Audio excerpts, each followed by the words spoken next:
ஒடிஷா மாநிலத்தில் கடலோர பாதுகாப்பு படையினர் பயிற்சி மேற்கொண்டனர். பாரதீப் என்ற இடத்தில் இந்த பயிற்சி மேற்கொள்ளப்பட்டது. இதில் கடலில் குளிக்கும்போது அலையில் சிக்குபவர்களை மீட்பது எப்படி என்பது குறித்து இந்திய கடலோர பாதுகாப்பு படையினர் சோதனை நடத்தினர். கடலோர பாதுகாப்பை மேம்படுத்தும் வகையில் இந்த பயிற்சி நடத்தப்பட்டது.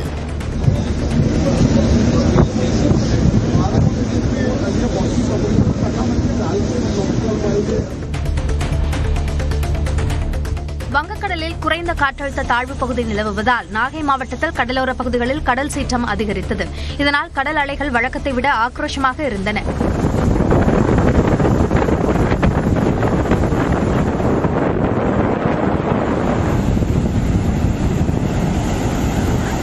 இதேபோல் ராமநாதபுரம் மாவட்டம் அந்தோனியார்புரம் கிராமத்திற்குள் கடல் நீர் புகுந்தது.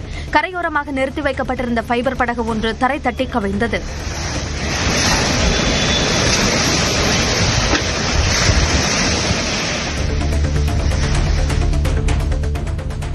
கிருஷ்ணகிரி மாவட்டத்தில் பெய்த மழையால் ஏரிகள் நிரம்பிய நிலையில் நீர்வழி தடங்களை சீரமைக்கும் பணி நடந்து வருகிறது. தொடர் மழையால் அந்த மாவட்டத்தில் ஊரக வளர்ச்சித்துறையின் கட்டுப்பாட்டில் உள்ள 1097 ஏரிகளில் 677 ஏரிகள் நிரம்பின. 70% கிணறுகளும் நிரம்பிய நிலையில் மாவட்டத்தில் உள்ள அணைகள், ஏரிகள், குளங்கள், கிணறுகள் நிரம்பி நிலத்தடி நீர்மட்டம் உயர்ந்துள்ளது. இந்நிலையில் நீர் வீணாவதை தடுக்க குளம், குட்டைகளுக்கு நீர் தடையின்றி செல்ல வழித்தட சீரமைப்பு பணி மேற்கொள்ளப்பட்டு வருகிறது. தஞ்சாவூர் மாவட்டம் திருக்காட்டுப்பள்ளியில் மாட்டு வண்டி, குதிரை வண்டி எல்கை பந்தயத்தை அமைச்சர் கோவிச்செழியன் தொடங்கி வைத்தார். பின்னர் செய்தியாளர்களிடம் பேசிய அவர், திமுக தாவேகா இடையேதான் போட்டி என்று உருவாக்குவதுதான் விஜய நிலைப்பாடு என்று கூறினார். ஆனால் யாருக்காக போட்டியாக இருந்தாலும் போட்டியில் வெல்லப் போவது திராவிட முன்னேற்ற கழகம் தான் என்று மக்கள் அறுதியிட்டு நம்பியிருக்கிறார்கள். எனவே முதலிடம் திராவிட முன்னேற்ற கழகத்திற்கு, இரண்டாவது இடம் யாருக்கு என்பதுதான் பாஜக தாவேகா கட்சிகளுக்கு இருக்கிற போட்டி.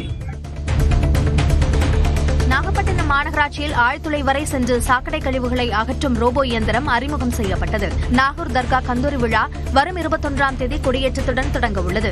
இதனையொட்டி நாகூரில் தூய்மை பணி மேற்கொள்ளப்பட்டது. அப்போது தர்கா வாசலில் ரோபோ இயந்திரம் மூலமாக பாதாள சாக்கடை கழிவுகளை அகற்றும் பணியை நகர்மன்ற தலைவர் மாரிமுத்து தொடங்கி வைத்தார். தொடர்ந்து காலமாட்டு தெரு, திருப்பள்ளி தெரு, பண்டகசாலை தெரு ஆகிய பகுதிகளில் ரோபோ இயந்திரம் தூய்மை பணியை மேற்கொண்டது. உலக மீனவர் தினத்தையொட்டி தூத்துக்குடியில் படகு போட்டி நடைபெற்றது. தூத்துக்குடி மாவட்ட திமுக சார்பில் இந்த போட்டி நடத்தப்பட்டது. தூத்துக்குடியில் உள்ள முத்துநகர் கடற்கரையில் நடைபெற்ற இந்த போட்டியில் 15க்கும் மேற்பட்ட ஃபைபர் படகுகள் கலந்து கொண்டன. இந்த படகு போட்டியை சமூக நலன் மற்றும் மகளிர் உரிமைத்துறை அமைச்சர் கீதா ஜீவன் கொடியசைத்து தொடங்கி வைத்தார். போட்டியில் படகுகள் சீறி பாய்வதை காண அங்கு ஏராளமானோர் குவிந்தனர். முதல் 3 இடங்களை பிடித்தவர்களுக்கு அமைச்சர் பாராட்டு தெரிவித்தார்.